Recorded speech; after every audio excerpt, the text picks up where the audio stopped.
I am planning on abandoning my family as soon as I turn 18. My family sucks. I, 17M, turn 18 in 2 weeks, and I'm getting the heck out of here as soon as the clock strikes midnight. My parents have extreme bias towards my younger brothers, 16 and 15M. It's been like this forever. I have no idea why. I've always been the one who had to do all the chores in the house. I also have always been forced to play every single sport I possibly could, to the point where my schedule was packed 365 days a year. My father told me it would teach me to be a real man. But my brothers never had to do any of that stuff. They're both fat and lazy who sit around and play video games all day and all night. They miss school at least 30% of the year and are constantly spoiled rotten by my parents. They already have thousands of dollars from birthdays, Christmas, and other holidays. As soon as I turned 12, I was told I would no longer ever be receiving any gifts from my parents other than bare essentials. I was told I had to pay for my phone and any other expenses I wanted to own,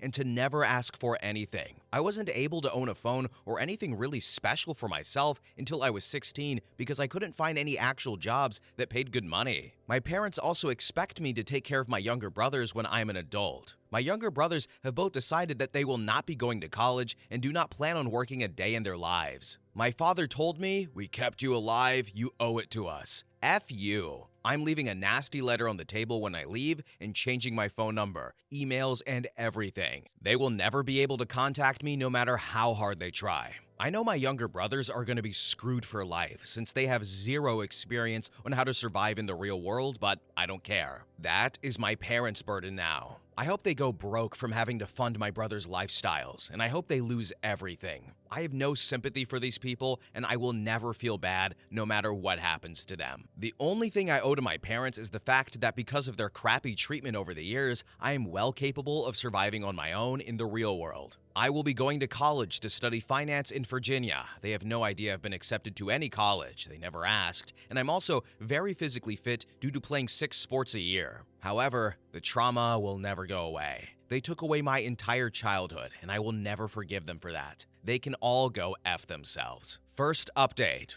I'm happy to report that I am officially gone. So, the last 2 weeks after I made this post have been crazy stressful, but I'll sum them up here. I changed my number a few days ago by calling my SIM card provider. Then I went and got a copy of my birth certificate since I don't know where my actual birth certificate was. I couldn't just ask my parents, and I also made sure to check that my bank account was secure and not shared with my parents. I purchased a plane ticket last week to fly into Dooley's International Airport in Virginia, just outside of where I will be attending college in Fairfax. Finally, I called one of my cousins, whom I am very close with, and asked him to please pick me up at around 12:30 a.m. last night. He agreed with my decision to leave and told me he was proud of me for taking action to improve my life. I packed my stuff up after everyone had gone to sleep and waited. I decided to keep my note to my family short and sweet. All I wrote down was that I was moving to college in California, and I lied about that, of course, and that I was never coming back. So, last night my cousin picked me up. We went to the police station where I gave them my proper identification and informed them that I am not missing and leaving on my own accord now that I am 18 years old. They told me that they'll keep it in mind and will watch out for the potential call in the next few days. I got a few hours of sleep at my cousin's and then flew out of New Orleans International at 6 a.m. I am now sitting in my college dorm, 950 miles from home, and I've never been happier in my life. I can't wait to meet new people and finally enjoy my youth. Thank you to everyone who gave me great advice on here and commented their support. I didn't expect this post to take off like it did, but I'm happy my story has affected so many. I will update again in a few weeks. Second update. Dang, this post took off again these past 2 days. My phone has been blowing up with demands for an update, so I shall deliver. Life has been pretty good. I've been in contact with the cousin who helped me, and also a few other family members from back home. He said that my mother came to their house the day after I left to talk to my aunt about me leaving. She cried and gave my aunt this whole sob story about how she can't believe I would abandon them. And my aunt told her maybe she shouldn't have treated me so wrongly throughout my whole life, which caused a huge fight between them and ended up with my mom being thrown out of their house. So it seems me leaving has caused pretty much the uproar I imagined. As for me, I've been doing well. I've met plenty of new people and made friends via classes and dorm neighbors. I'm in a better mental state than I have been in a very long time. I feel so relieved, and it just feels like a huge weight has been lifted off my shoulders. It feels so good coming on here and reading all the support and positive comments I'm receiving. I'm really grateful for this community. I will continue posting updates in weeks to come. Thanks for everything, everyone. Third update. As promised, I am here for another update. I waited a long time in between updates to really let my life unfold so I could fill you guys in on a lot. Things have been going great. I went back into my hometown for Thanksgiving and Christmas to spend time with my aunts, uncles, and cousins, literally blocks away from my parents' house, but they are not welcome at those events anymore, so I wasn't worried. They still don't know where I am or what I'm up to, and apparently have given up on trying, which I'm perfectly happy about. College has been great. I made lots of new friends and have been keeping the grades up, 3.9 GPA. I love my new life, honestly.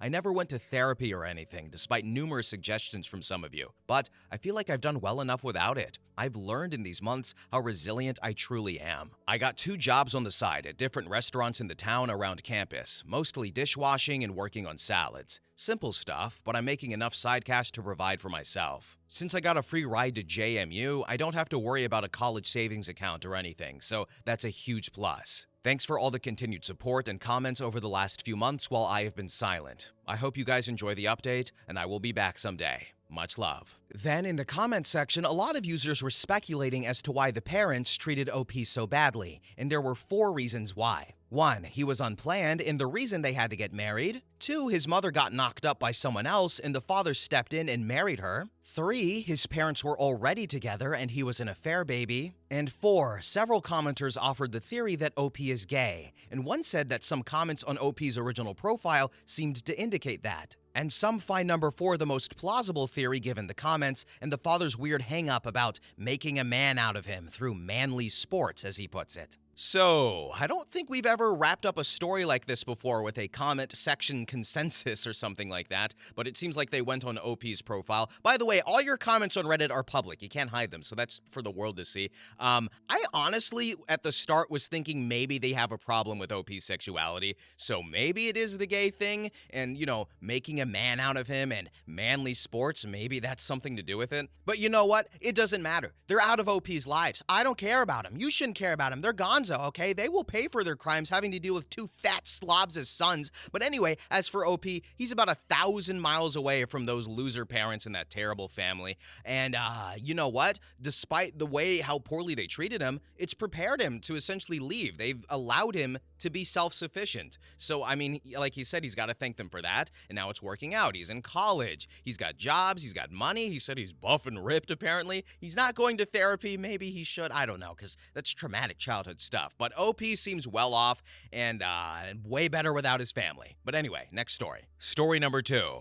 My boyfriend is 28M, and he found out how much money I, 28F, have. Now he wants me to pay off a house as well as a car and fund a trip for him to go abroad. Should I end it? I want to make it clear that I have always spent money on my boyfriend, buying him nice things and whatnot. He got his PS4 and new gaming PC because of me. My boyfriend, however, found out that I have a good amount of money and has started to be quite weird about it. Several times, he's referred to my money as our money and using our money to buy him the luxury car he's dreamt of having. He wants us to move out of separate apartments and get a house together, and has said instead of getting him a small Christmas gift that I should fund a trip for him to see Europe. Also, I'm from Italy and have family in Bulgaria, Croatia, and the Netherlands, and he is from Canada. When it comes to buying the luxury car, it's less so that I can afford it or not, and more so it seems like something you get your husband or wife and not your boyfriend of 3 years. The house I can understand if we were engaged or something, but we aren't. He has talked about marriage several times in the past though. And finally, yes,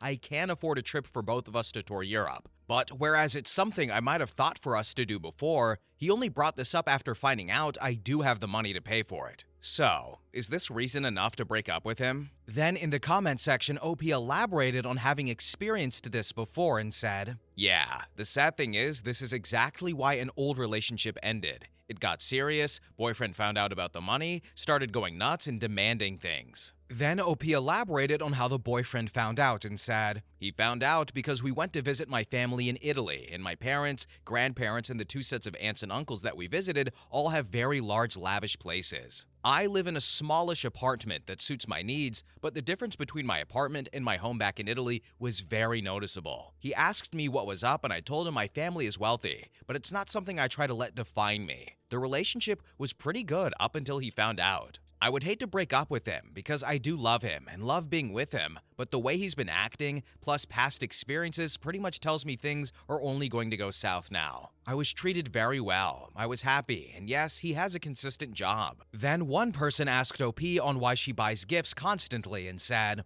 "I don't always buy expensive gifts. The PS4 and computer are the only two things that qualify as expensive. Everything else is little things here and there, a t-shirt or a snow globe or something like that. You misunderstand. I don't throw money around. Up until my boyfriend saw my family's homes, he had no clue I had any kind of money, and my own personal finances that I make isn't something I talk about. I don't go buying cars and all that crazy stuff. People do randomly buy small tokens for their SOs, you know. If this ends with me being single, I will be for a while, and any soul searching that happens is for me, not any future relationship or partner." Update: 12 days later. So I didn't automatically dump my boyfriend. I decided I would have a talk with him. I told him that it was basically really dang inappropriate to find out I have money and start making demands. I told him I have no problems using my finances for our relationship, but that he shouldn't automatically expect that I'm going to put out money on very expensive things for him just because. He seemed very ashamed and agreed that it was a really crappy thing to do, and he got carried away and a bit too excited. I told him I understood, but to do that was very disrespectful to me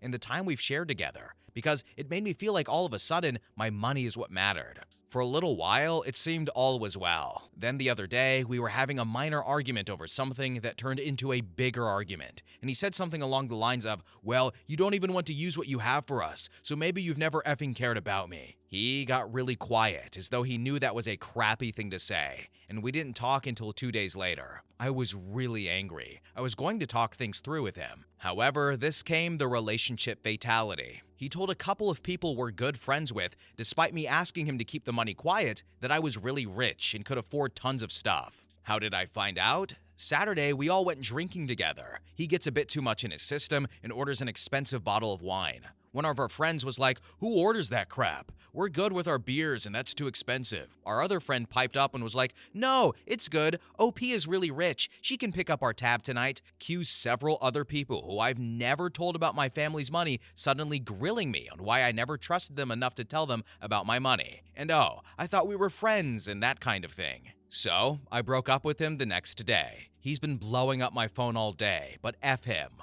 I could have moved past what he said the other day when we were arguing, but to tell people I specifically asked him not to about something I trusted him so much with, yeah, I've lost a 3-year relationship, and I'm probably going to lose a few friends as well. Then one user asked OP if she paid for the wine and said, "No." I left in a very pissy mood, and the bottle was $460, by the way, for those of you curious. Then one user commented and said, "Good for you, OP. What did he do and say when you left or when you saw him next?" He thought I was going outside to calm down. About an hour later, he started blowing up my phone. I haven't seen him since, but broke it off with him over the phone. Well, OP had some money and everyone around her got weird. You know, there's a saying that money will change you, but I think we also need to talk about the fact that money will change the people around you. "Oh, you got money. Well, how come you didn't pay for this? How come you didn't get me a better birthday present? You got so much and I was struggling. Where were you?" You know, it's a nasty thing. Comparison is the thief of joy, my friends. That quote kind of works here, but it's OP's money and she can do with it as she pleases. And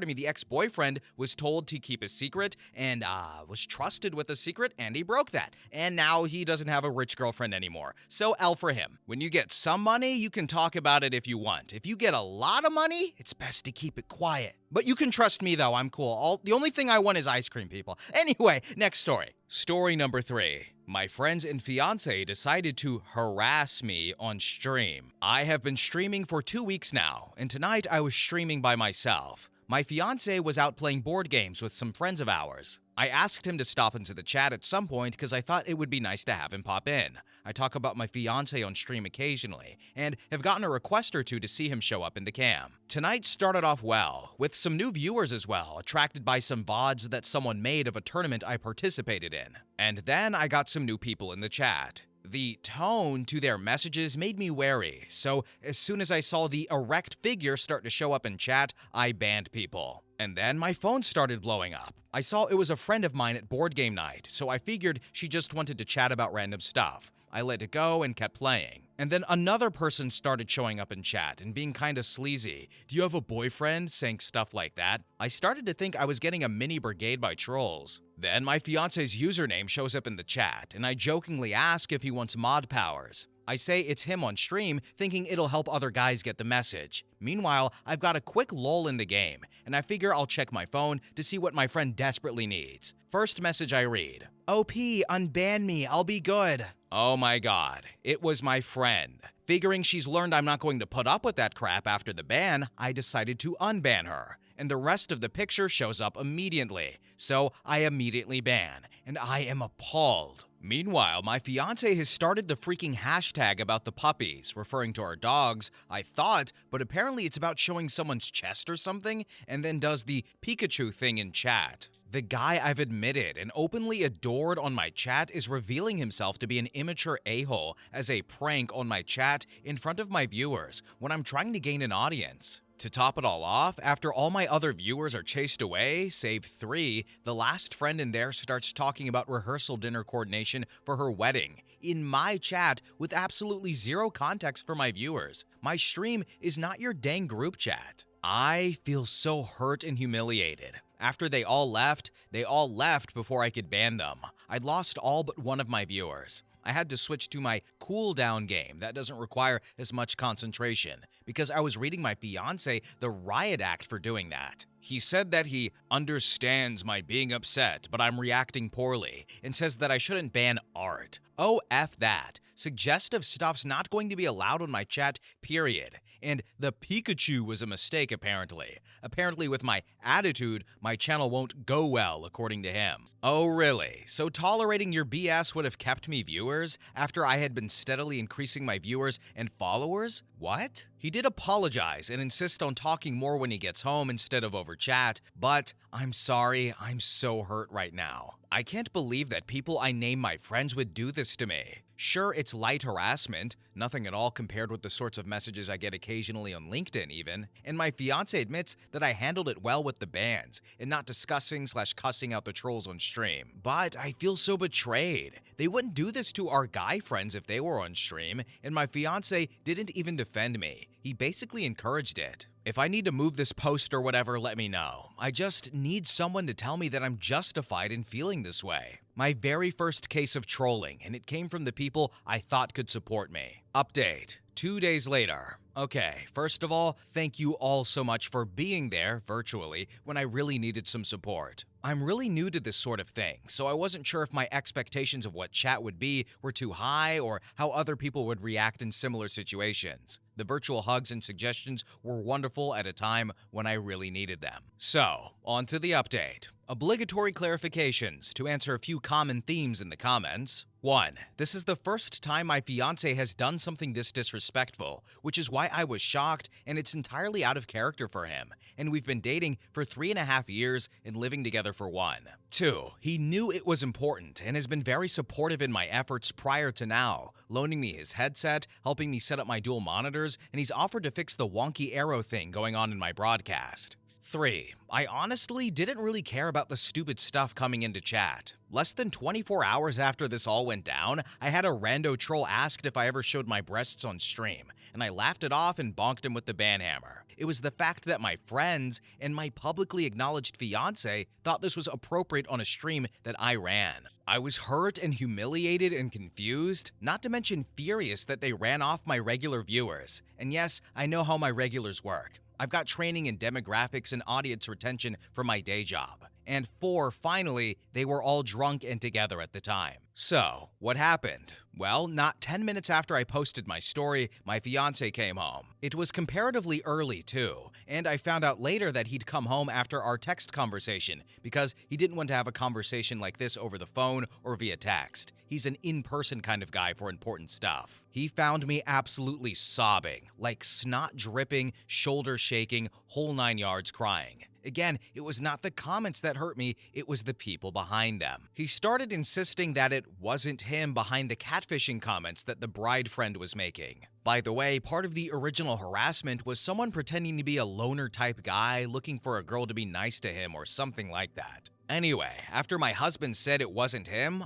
I just blinked at him, thinking, "You thought that was why I was upset?" The dogs needed to be taken out and I couldn't stand still to have this discussion. So, still crying, we went to walk the dogs in the neighborhood at 11 p.m. I promised I would not yell outside and wake the neighbors, but yeah, that didn't work out so well. Normally, I like taking some time to decompress and put things into perspective so I'm not emotional when talking things through, but we don't like to sleep on our anger and leave issues unresolved. With it being super late, our usual discussion schedule was greatly compressed. My fiance's side of all of this was that apparently the girls had said that they would stream my stream next game night, and when my fiance told them that I'd asked for him to pop in, they all decided to chat. They were used to the big streams, and so thought those big stream behaviors translated to mine. They also thought they'd joke around with what they said, and then reveal themselves. That's why my phone was going off like crazy when they realized I was getting upset. I explained, yelled to him, and later my friend, who was twice banned, that the sort of joking around we do in private is one thing. This was very much public and recorded for all online, and for it to be a joke, I'd need to be in on it. Otherwise, it's a bunch of people saying things like lower the camera and posting inappropriate things in my chat with no context. And then I get to feel betrayed when I find out who did it. I also explained to my fiance that the reason I was most upset was that I asked for his help in being in the chat to get rid of some of the trolls, and he just continued it. Apparently, he was watching on his phone in chat-only mode and didn't realize I had asked. And he says he was defending me from some of the stupider stuff they were coming up with, apparently. When the bride friend started her weird catfishing stuff, they all gave her the business and made her cut it out. My twice banned friend said that the bride friend didn't know how the chat worked, and that's why she posted wedding coordination in there. I maintained that the issue was that I didn't know he was defending me, and he didn't do so publicly on the venue he was using to bring me down. It made me feel very small, and like I couldn't trust him to support me on the things I was trying to do. And that cut him. He thought because it was little things like emojis and immaturity that we'd toss around in private that I would somehow understand it was them goofing off. By me emphasizing the public nature of what they were doing and by really telling him how important the stream was to me, he realized that he way crossed a line. I think he thought I wasn't really gonna take it seriously, and he was surprised and pleased to learn I had 40 plus followers in less than a month. As it is, I've bought a website domain, started a Twitter and a blog, working on becoming a member of a podcast, and I am considering an ad campaign to really get this thing off the ground once I figure out the format, and that wasn't what he expected. Regardless of how important this is, he understood that he had broken a trust with me. We went to bed with him apologizing a lot. He was no longer trying to justify his actions and understood, and said in his own words, not just parroting, why he was sorry. I spoke with my friend today. She didn't realize that my chat was any different than one big dog's chat, and thought I'd understand that it was all them. She was annoyed that I banned her after the accidental posting of the second photo, which was a Pikachu, but I was in such a tizzy at the time that I couldn't interpret it and was scared it was profane, and before she could reveal her identity. She was also annoyed that I called her a B-word on stream. Well, congratulations. When you act like a B-word, I will call you one. I think I managed to convey I thought she was acting like a B-word at the time, not that she's a perennial B-word. Now, as for the aftermath, one, I showed my fiance the thread Saturday morning. He snorted once or twice at the stereotypical Reddit reaction of, "You should dump him," which I would if this were a trend, but after a bunch of memory searching, I can't see this as a part of a bigger pattern. But he got very quiet at a few comments. He said my post helped him see how things looked from my side, and some of the comments were enlightening too. After he finished, I got cuddle hugs and more sorries. So, thanks guys. 2. Fiancé spent all of Saturday being apologetic and taking on unnecessary extra chores to make up for it, mostly dog-related. I didn't ask him to, but I understand the need to do penance to make someone feel better after they effed up. Stupid, guilt-centered traditional upbringing. We both suffered from that. I'm not holding any grudges, and we're 100% fine. 3. The bride friend did send a text message saying that she didn't mean to hurt my feelings or that the stream was as important as it was. We haven't spoken since, but because her wedding is next Saturday and fiancé is a groomsman, I can't even have some time to talk with her about this. I'm not gonna crap on her wedding day, but this, combined with other bits and pieces in the past, has basically ruined any chance we had at being genuine friends, at least for the time being. 4. The friend group actually liked the stream. Turns out the few questions they asked about the games were genuine, and they thought I carried myself well during the stream, despite their comments, and in explaining the random indie games I was playing. That's a nice consolation prize, I guess. 5. The twice banned friend and I are good. She can be immature sometimes, as can I, and was genuinely sorry that she hurt my feelings despite the mix-up. And 6. The bot resources in the last thread will be put to good use. I didn't think I would have to do that until I was a bigger streamer, but this has taught me that I have to manage my chat now so it stays the chat I want to have in the future. Plus, I plan on making 2 of my regular viewers mods. At least this whole incident finally made me look up how to ban someone. Again, thank you guys so much. Your support, even the ones who said, "Oh, this is Twitch, grow thicker skin," made me feel a lot better, and helped put the incident into context. Then, in the comments section, OP provided some more information and said, "Actually, I did not lose my cool in front of my online audience. I was trying to convey the seriousness of what had happened via text for the short remainder of my stream. He also understood that he was in the wrong and was sorry about it before he read the post here. I showed it to him the morning after our discussion. Yes, I agree he didn't handle this especially well. No, his gut reaction of deflection/defensiveness was not great. But that was why he came home early to figure out what was going on in person, instead of via text. Sometimes we can all be a little thick. I'm not gonna throw away our relationship for a night's big mistake. Now, will I be more careful and observant from now on to see if he or our friends hold similar performances again? Certainly. I'm not an idiot. But after hearing their side of things, I can see why they might have gotten carried away on a joke that wouldn't, probably, have gone over well in person, but not online. I've made clear that I consider the internet and my stream as public, and I don't think it'll be an issue. Still, I appreciate the concern, thank you. Then in the comments section, one user said, "OP,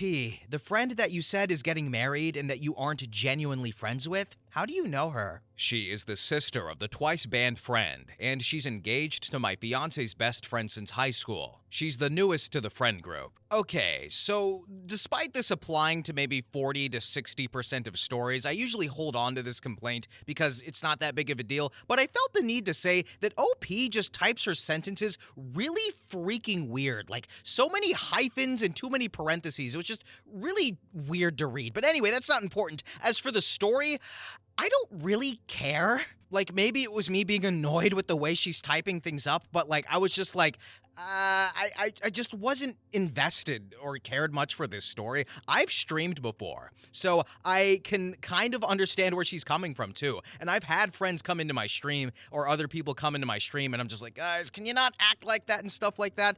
And I learned that sometimes you gotta keep worlds separate, and there was just certain friends that I did not want involved in my streaming endeavors. But I just really did not care about this story. I'm sorry. As for the emotional part though, and I will speak on that seriously, OP had something that was important to her, something that she's invested in, and she felt betrayed. Right? Regardless of the Twitch stuff and the streaming stuff, she had something that was important to her. She felt that she was betrayed. She didn't like this behavior, and her fiance talked about it. Her and the friends talked about it. There was an issue, and it was resolved like adults. So that I appreciate. But as for the, the dramatic events here, I just wasn't interested. Maybe you guys were, and that's totally fine if you were. But anyway, next story. Story number 4. My wife is upset by me finally flourishing. I am 28M. My wife, Ashley, is 30F, and we have been together for 4 years, married 3, and open for 2. We both found someone very early. Ashley was dating a married man in a stable poly relationship, and I got quite close to a grad student at a nearby college. Ashley and I were both high on NRE, new relationship energy, but managed to share that with each other, and it was so intense and special. After 9 great months, the grad student I was with got a job offer several hours away. Being slightly introverted, I kind of withdrew into my shell and threw myself into the gym to take my mind off of things. Less than 2 months after that, Ashley's Meta got pregnant and her relationship started to wind down. I had hoped we could take some time and maybe travel or just spend some romantic time together after both of our breakups. But Ashley's plan was to chase that next NRE rush with someone new. But she wasn't matching with anyone that she could really connect with. She started seeing more people more often.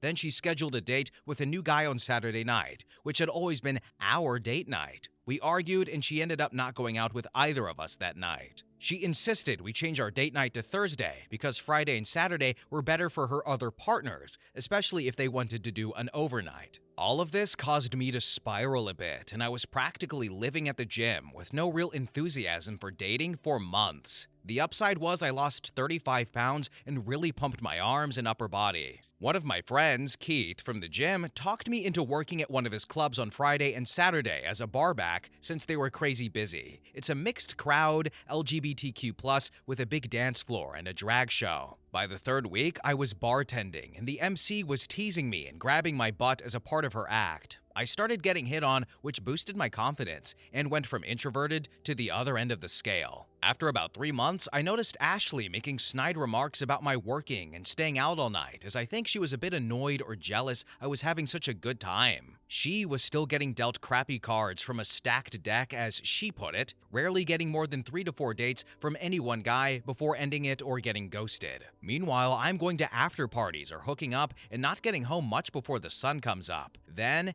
came the big storm. 1. I knew I was going to hook up with a regular at the bar and not be home, so I texted Ashley that I was having an overnight and would be home till the next morning. I got a lengthy text message about how I ruined the mood on her date and ruined things, and the next day had a big argument. 2. Ashley had told me she was doing an overnight on Friday, so after work, I invited a few people to the house. Ashley had a fight with her boyfriend and came home early to find me in the hot tub with 3 naked women. 2 were lesbians, but the picture didn't reflect that. And 3. Ashley and her date decided they wanted to see the drag show on Saturday. It was a packed house. We had 3 bachelorette parties in the house that were in rare form. I was helping the barback clear empties from the tables, and the MC and one of the other divas were giving me the business, which only egged the bachelorette groups to get handsy as well. As busy as it was, I never saw Ashley, but Kevin did and saw her leave in a huff, with a bewildered date in tow. So, the day after she came to the club, Ashley said we needed to close the relationship and work through some issues. We talked about a few of them,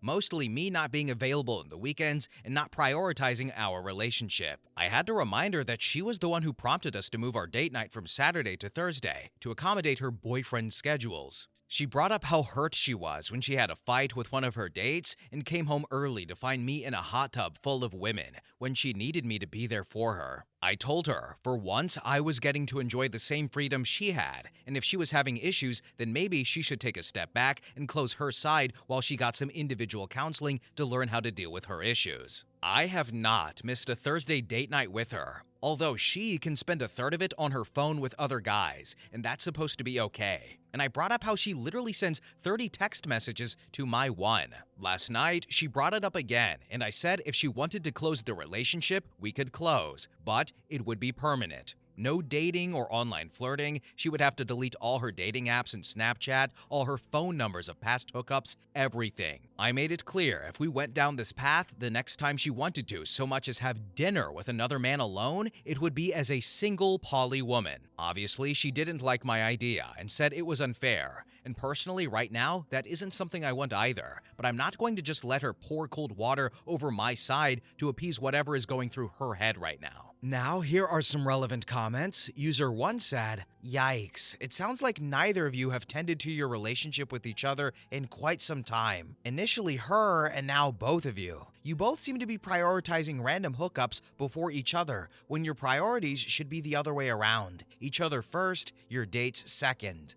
Respectfully, she was the one to move our date night to a weeknight and then spend Friday and Saturday night chasing new partners, often spending overnights leaving me home most of the weekend. I still made an effort to plan date nights as best I could, which was hard considering we both have to get up early Friday to go to work. We were still intimate a couple of times a week, but I took the club job partially to fill the time I was left at home alone, and when I started having fun doing it, she wanted to shut it down. Then user 2 commented and said, "OP, she started it isn't the justification you think it is." So, are you saying I should have just sucked it up and wallowed at home alone while she dated all weekend? We had a pretty balanced routine that was fulfilling before she started her speed dating antics, or was that somehow my fault too? And I was pretty vocal at the time I was unhappy with things, but that all got pushed aside. Update. Last Thursday was our scheduled date night, where she again asked me to pause, reconnect, and work through some issues. Friday and Saturday nights had lately been the nights I worked at the club, while she went out with her other partners and was often gone overnight, leaving me alone for most of the weekend. This last weekend, she spent both Friday and Saturday nights sitting alone at the end of the bar where I worked. I had a date already planned for Friday after work, but on Saturday, we left together and had breakfast before going home. All this week, her phone has been silent, and I have only seen her texting a couple of times. All 3 times we have been intimate this week, she's been the one to initiate it, which is the total opposite of the last 9 months. We had a long talk, and she wants to make Saturday our official date night again, in addition to keeping Thursday night as well. She said she had pulled all her dating profiles down and deleted Snapchat, basically closing her side of the relationship down. Her only ask has been for me to not work Saturday so we could spend the entire day together. I told her I could do that, but I need to give Kevin time to find a replacement for me at the club. We are spending this afternoon with her family and lunch tomorrow with mine for Thanksgiving.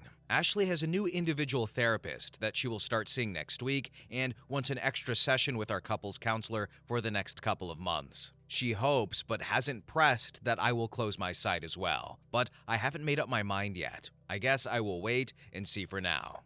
Then in the comments section, one user said, "OP, Ashley is simply used to getting what she wants when she wants. Even if it takes pressing OP by showing up to his part-time job. It's strategic since this job is what got him back in the game and having fun. When she sufficiently blocks OP from what's working for him, the game will change again. Clear manipulation tactics, OP. Won't be long before she wants you to quit that job outright. That will mark the completion of her plan. She will wait a bit and magically be ready to get back out there. From reading OP's well-thought-out posts, it's pretty clear he understands what I laid out above. While E&M isn't easy and certainly is a give and take by all parties involved, once certain patterns become apparent, the side constantly laying down needs to stand back up. I can't imagine how he felt those 9 months, let alone how little she cared." So, Ashley's reasoning for spending time at the club was to 1. Spend more time with me, and 2. Shows that she wasn't spending time out with her partners, and 3. Be there when I get off of work. Originally, she did want me to quit, but has backed off a bit for now. Part of the reason I resisted closing my end of the relationship revolved around the fact that when my resources dried up, she could flip and want to be open again, and I would have a harder time reopening than she would. Update number 2. My wife Ashley, frustrated with her dating pool and envious of my overdue success,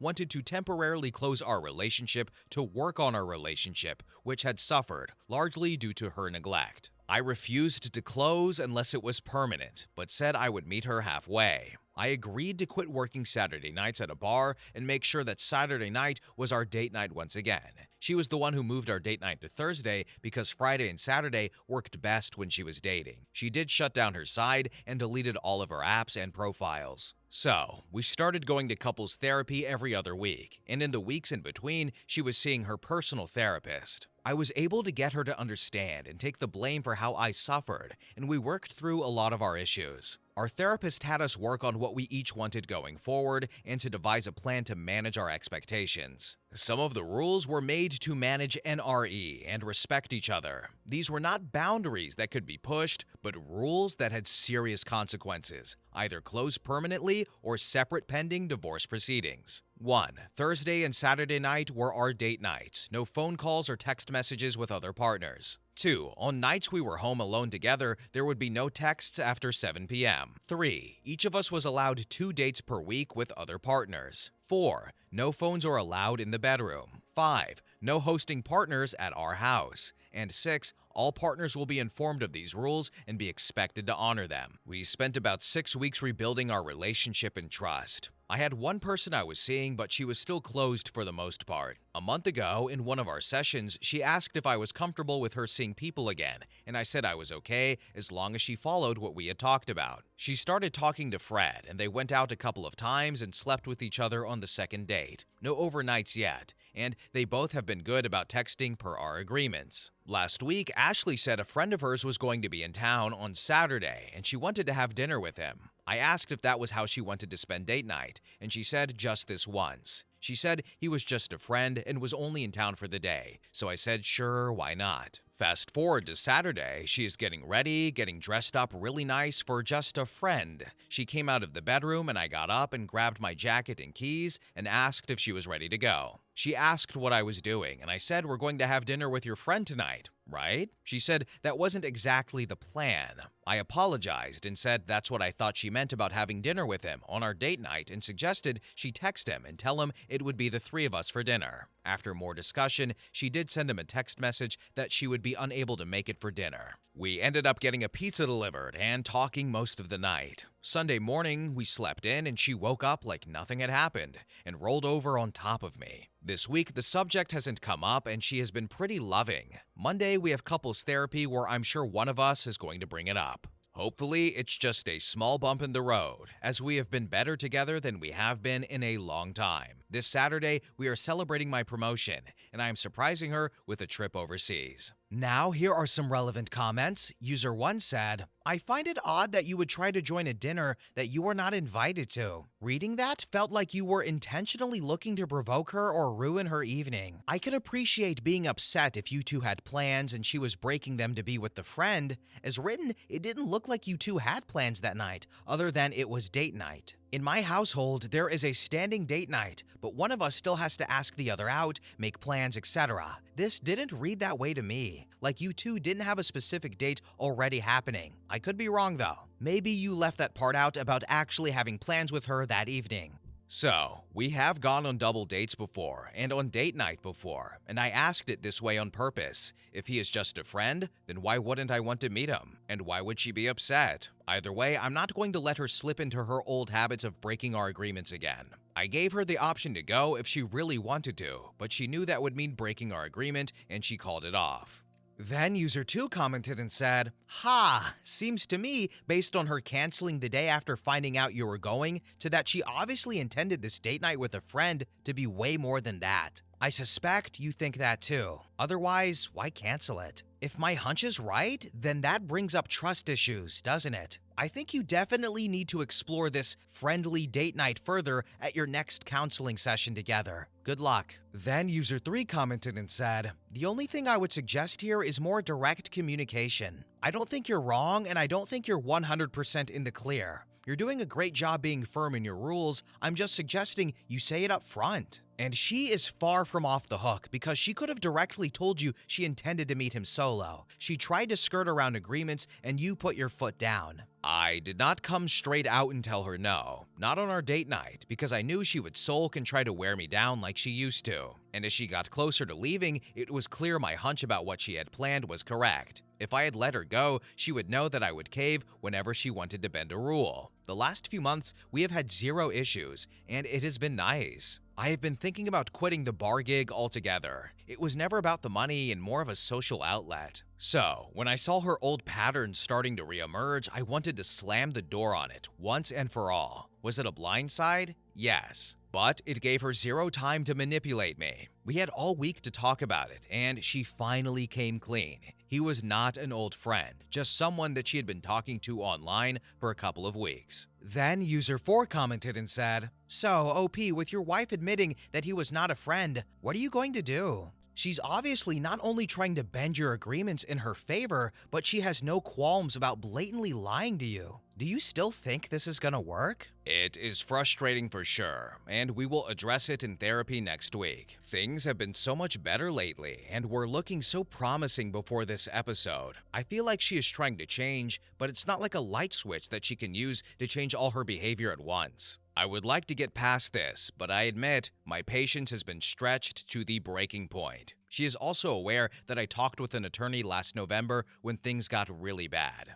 and that she was weeks, if not days away from being served. She found out when she was doing finances and saw the check for the lawyer clear. Then she Googled him and found out his specialty. New update. I had high hopes, but I have to admit, most of you were right. Things were looking up and we, at least I, was happy, and things looked like we had moved past all the drama. But her lies kept piling up, even telling little lies that didn't mean anything. Last Sunday, Ashley said she was going shopping with her mom and would be home around 5 p.m. Around 30 minutes after she left, I heard her watch dinging away in the bedroom. She had left it on the charger by the bed. I called her to tell her she had left her watch and to pick up bread for dinner on her way home, but she didn't pick up, which isn't unusual when she is driving. So I called her mom, and when I told her to tell my wife when she got there, she seemed surprised. I chatted with her for a while and discovered they had no shopping plans. Now I checked the text messages that had been coming in on her watch. The one that stood out was from a guy named Alan, whom I didn't know, saying he was running an errand and was going to be a little late. I was composing a lengthy text message when Ashley called me back. She said her mom had forgotten about the shopping trip. I stopped her and had said that since Alan was running late, she could come back home so we could talk. There were a few seconds of silence before she said she would be right there. When she got home, I told her I had it with all the lies and gaslighting. I told her to pack an overnight bag and to just spend the night with Alan as I needed some space to process what I needed to do next. She apologized for lying and said we needed to talk this out now and not let it fester and get worse. I told her I was going for a ride to clear my head, but it would be better if she wasn't here when I got back. I was gone for a couple of hours, during which she sent several text messages. When I got home, she was still there, so I packed a bag and left again without saying much. I got a hotel room and muted my phone. Monday morning, I got to work early and made some calls. I was able to see an attorney that afternoon to discuss options for a divorce. I gave him the go-ahead to get started on the paperwork and have her served. I sent Ashley a text message asking her to come home straight after work because we needed to have a serious conversation. I was direct and told her I had seen an attorney and started divorce proceedings, that I was done with the lies and felt this was my only option. She didn't take it well, and all week has been hot and cold, playing every card she has, trying to get me to change my mind. I canceled our couples therapy session Wednesday night, useless at this point. Thursday morning she was served, and the reality set in, and she cried all night. I called Keith and asked him if he had an open spot on Saturday night at the bar and told him what had happened. He was sorry to hear about my marriage, but excited to have me working on Saturday nights again. They made a big deal about it Friday night at the club, and I was touched by all the support and love from my family at the bar. I told Ashley I would help her find an apartment and get her moved ASAP. I spoke to my landlord, and he is willing to let me make an offer on the house we have been renting. I want the divorce to be as amicable as possible, but I don't want her in my life anymore. There will be times when our friends bring us into contact, and I don't want it to be weird, but I want to keep her at arm's length. Now here are some relevant comments. User 1 said, "Definitely gaslighting there, reading throughout the whole history of all the events. You know you made the right choice, OP, and you clearly tried everything to avoid that outcome. She clearly did not. I should have thrown in the towel months ago. Just glad to finally be out from underneath this smothering relationship. So many friends tonight have congratulated me for moving on and have opened their hearts to me. It's like 100 doors have been opened up before me for the first time. Freedom, a Yang worship word." So, we've gotten stories like this in the past. We've gotten E&M open relationship type stories, but this particular instances we've gotten before where there's partner 1 and partner 2. Partner 1 is usually OP in the open relationship, and they are not getting as much out of it or not meeting as many people. Meanwhile, partner 2 is going on dates, sleeping with people, meeting people, and then something happens. And then they stop meeting as many people. Meanwhile, OP goes to the gym, improves their looks, improves their personality, meets people, and is getting more out of the open relationship. And partner 2 is like, well, I don't like that. And then they'll say, oh, well, we need to close the relationship. We need to work on ourselves. You need to stop doing that. They become angry or jealous or resentful without actually saying it outright. And this was exactly what happened here. From what I can gather, she only wanted to fix things once she became jealous. And, they did go to couples therapy and she did go to individual counseling, but she kept up with the lying and the gaslighting. And OP was like, I should have done this months ago.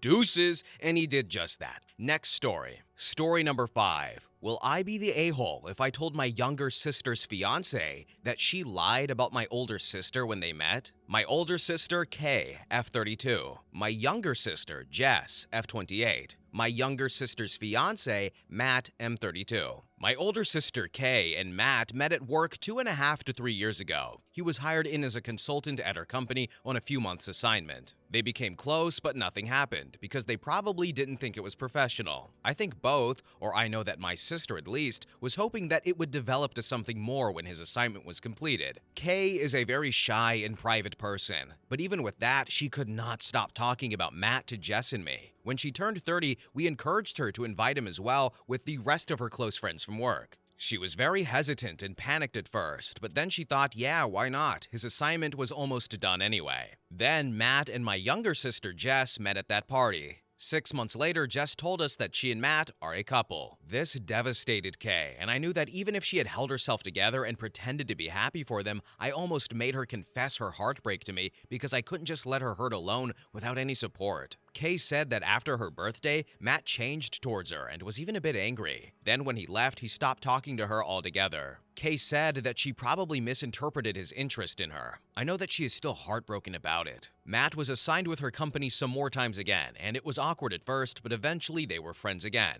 Now he is a part of the family, and Kay never showed that she's hurt. Now I found out that Jess told Matt that Kay had a boyfriend at the birthday party. Matt was shocked at first because he was hoping for something more, but he probably just thought that he too misinterpreted Kay's interest in him. He is very shy too. After the party, he probably decided to cut his losses and not pursue Kay since he thought that she was in a relationship. Jess, however, kept contacting him, asking him out, to be supportive. First he refused, but then they started dating. How do I know all of that? Jess's roommate spilled the beans to me, thinking I knew everything. I am closer to Jess than Kay, and Matt has now proposed to Jess. I feel sick because I want to tell Matt what happened so he makes an informed decision. Marriage is not a game. At the same time, he and Jess seem to be perfect for each other, and the love is genuine. Maybe he was interested in Kay, yes, but obviously it wasn't that deep. Also, Kay, I want to tell her, but she seems okay with the relationship too. She made it clear that Matt and Jess are obviously meant to be, or it wouldn't have happened, but I want to tell. So, would I be the a-hole if I told everyone what happened? Now here are some relevant comments. User 1 said, wow, sister is something. She certainly didn't consider anyone else when she made her decisions back then. I would probably say something so he can make an informed decision, but be prepared for the backlash. The thing is, Jess and Matt are great together. He and Kay are so much alike, yes, both shy and introverted and very calm, but Jess is a social butterfly, and he has even said that she has taken him out of his shell, so I don't know. My only thought is I would have wanted to know, but if I tell, I am ready for the backlash. Then user 2 commented and said, Jess is an a-hole, and I would want to know too, but don't you think this should be Kay's choice since it's about her and Jess? You choosing to do this without consulting Kay, or at the very least confronting Jess and having her tell him, would make you the a-hole. Sure, you think he should know, but letting Jess tell him gives the best chance of working through it. I thought about that actually, but still Kay and Matt are two separate issues. Even if Kay forgives Jess, and I'm almost sure she would, Matt still needs to decide his life for himself, not Jess nor Kay. Then OP replied to a comment on if he is doing this so Kay and Matt can get together and said, there is 0% chance that Matt and Kay would be together, and that is not the point either. I want my big sister's heart to heal and Matt to make an informed decision. To clarify, I mean that there is 0% chance that Matt and Kay are going to end up together. Before the birthday? Definitely. I think they were crazy about each other back then. Then OP elaborated on what Matt was told and said, Jess knows that Kay is hurting, and she never told Matt why. I don't know either how she explained it once he probably realized that Kay didn't have a boyfriend. Then one user commented and said, OP, what else has Jess done to Kay and what else has she stolen? A boyfriend when we were younger. Jess was 15 at the time, so obviously the blame lied with the guy who was 20. It was grooming and nobody put the blame on Jess, but yeah, she got together with Kay's first boyfriend. OP, is Jess the golden child? Not all of our parents love us all equally, and if anything, Kay is the firstborn and probably mom's favorite. I don't know why Jess did this. She's always been a bit obsessed with Kay. So, OP, how do you think Matt will react to all of this? Matt and Jess love each other very well, so maybe it would just be a test of their love. If it doesn't survive, then I will know for sure that I did the right thing anyway, because he has the right to make informed decisions. OP, you're just trying to cause drama and actively harm them. If the feelings are concrete, then nothing I will have to say would matter, so what are you worried about? OP, you should let Jess know first so she can tell him. I can try, but she would probably refuse or twist the truth. What good would this do anyway, OP?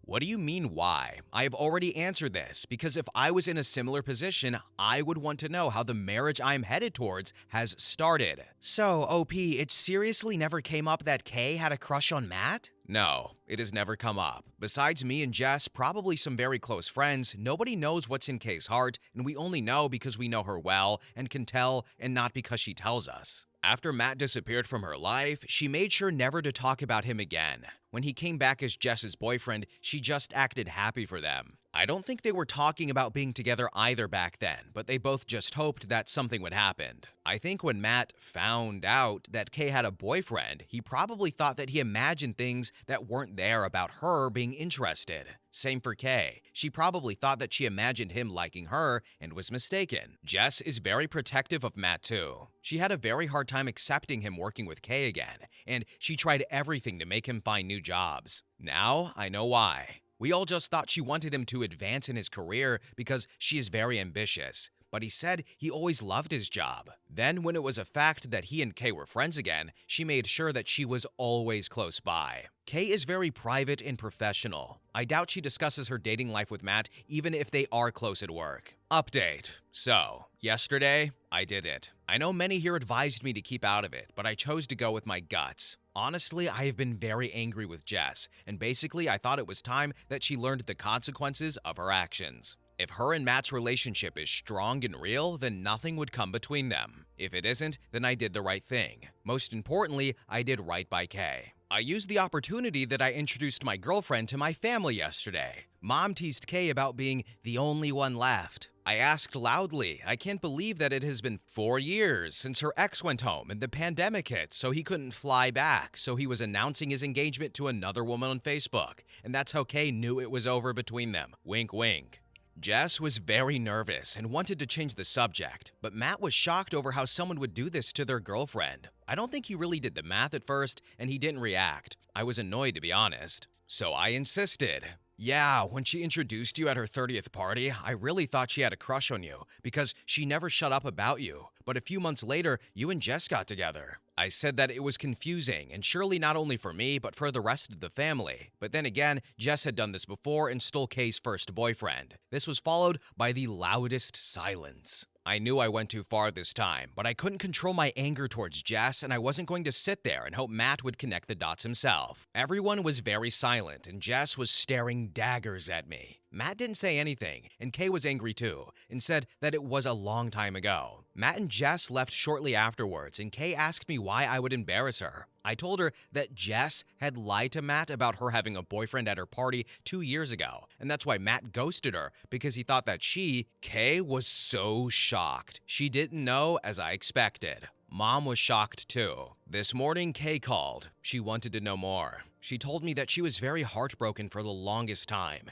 and confused as to why Matt ghosted her, but now she knows, at least even though that she had hoped that he liked her a bit more to talk to her before ghosting her. I said that I believed she deserved better than him, and she laughed and agreed. Now I know that I have made the right decision, at least by my sister, which is the most important thing to me right now. I haven't heard from Matt or Jess, so I don't know if they'll stay together or not. All I know was that they were supposed to be on a weekend mini trip to see a venue on the coast, and this trip was canceled because Jess usually shares on her stories, and they haven't left town this weekend. I feel saddened, of course, but not sure if I feel guilty. Maybe it will hit me later, I don't know. Now here are some more relevant comments. User 1 said, Matt is not the sharpest tool in the shed when it comes to relationships. You had to bust out the crayons to get your point across. Now he has to take some time to process what happened. Then he probably has to take time to consider how else she has manipulated him. All the while, she is probably trying to manipulate the situation. It used to be easy for her, but maybe the blinders are off now. All best done before marriage. I don't think he thought about it or even remembered that Kay was supposed to have had a boyfriend when he met Jess. He seems smart otherwise. Then user 2 commented and said, if you're going to blow up the situation, you shouldn't have beaten around the bush. Say, hey, Jess lied to you about Kay having a boyfriend because she had the hots for you, but knew you and Kay had the hots for each other. He probably knows now anyway, without me confessing that I knew the truth. Honestly, after my talk to Kay, I think I accomplished my goal. It was to let Kay know and understand that she is not less than. Then user 3 commented and said,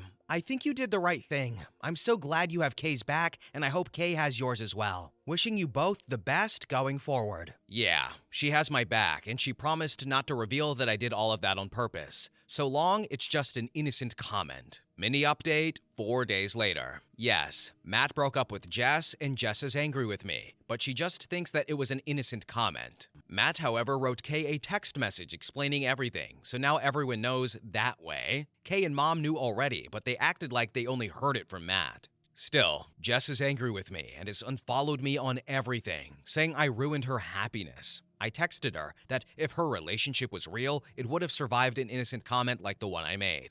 Kay called me and she said that Matt had apologized and explained everything to her. She has forgiven him, although she said there was nothing to forgive really since she truly believes that things weren't meant to be. They are staying friends, however, and they are very close friends. Jess called Kay a B-word and blocked her everywhere and wrote a nasty comment on her Instagram that she was a man-stealer, then unfollowed her everywhere. My mom is very distraught now, but I think she will survive. I will survive too, and I still have no feelings of guilt about what I did. I am starting to think that I really did do the right thing, and I'm proud of myself for it. As Kay said, things that are meant to be happens. Story number 6. Am I the a-hole for not giving my nephew my baby's fund? Chris, my husband, 31, Rory, father-in-law, Sean, my nephew, 16, and Tom, my brother, 35. I am 30F and don't have a baby right now. About 2 years ago, I got pregnant, and my husband Chris and I told our families. Rory, my father-in-law, gave us a check for €1,000. He said he wanted us to buy baby stuff and while the kid was young, and whatever was left over should be saved for when our child turns 18 and then given to them. I miscarried shortly after, and we tried to give Rory the money back, but he asked if we were planning on trying again. To which we replied we wouldn't be anytime soon, but someday, definitely. He said to keep the money and put it in savings, and keep adding to it for when we did have a baby. Chris and I tried to put in about €10 a week between us, which is doable for high school teachers. We missed a couple of weeks, but there's about €2,500 in there right now, and we've never taken out of it. In 2 years, the only people who've put money in this account are me, Chris, and Rory. Both myself and Chris have been to therapy, and we agreed to try again about 6 months ago, and I'm now pregnant again at 4 months. We told our families today, and Rory and my mother-in-law are both really happy for us, as are my parents. However, my brother Tom looked a bit sad. I asked if I could speak to him off to one side. In the conversation that ensued, Tom said that he had actually been hoping to ask me about the baby fund. Tom and his wife are both on living wage, meaning that they are earning slightly less than us, and they had Sean at the age where they would have gone to university, so it's important to them that Sean gets to go. Sean is 16 but plans to go to university in a couple of years. Tom and his wife are concerned that if Sean gets a job to save up, it would affect his grades, and they don't have any money to spare. So before Tom knew I was pregnant, he was basically hoping he could ask me to transfer the current contents of the baby fund over to Sean, and keep giving Sean the money that would have otherwise gone in the baby fund, as he worries Sean will not be able to afford university otherwise. If I were to agree to this and keep doing it until he finished university, I could restart the baby fund when the baby I'm currently carrying is about 5 years old. I told Tom I wasn't comfortable with that for several reasons. The main ones being that at most a third of it is actually my money, that the money is meant for my baby, and that the money was also meant to be used when the baby was due to get baby stuff,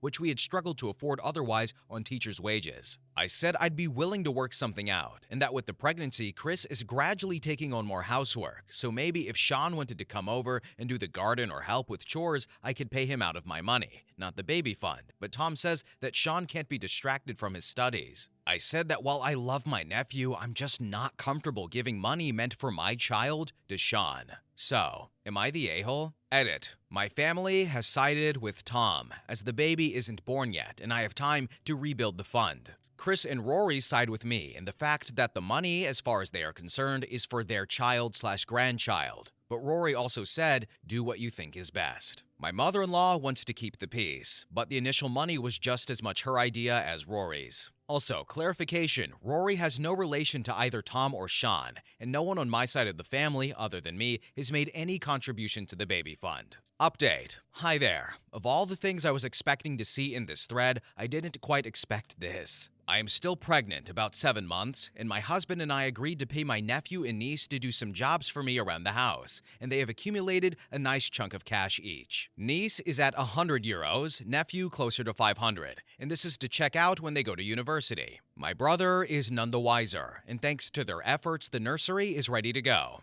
Nephew has asked his parents to let him get a job, but still no luck. However, his college does these programs within school time which pay, so he's applying for one of those. As for my mother, she outright wished that I lost this child because I was so selfish to not help family. And my brother agreed and said that he would make sure to teach my child to take care of others. And they each made a Facebook post about it, which ended up with me getting a bunch of anonymous messages wishing sickness and death on me and my child. I came off of social media, and I have not spoken to either my mom or brother in a couple of months. Outside of that, I'm doing okay. The baby looks healthy, the marriage is going strong, and no one has wished death on me or my baby since I blocked my mother and my brother. So, crap got wild for a second there, but I think it's pretty much over. Wow, what, horrendously disgusting behavior. Hey sis, can I have your money that is meant for your child? No? What do you mean I can't have money that is your money that is meant for your child? What's wrong with you? Why are you being so selfish? Are you mentally ill?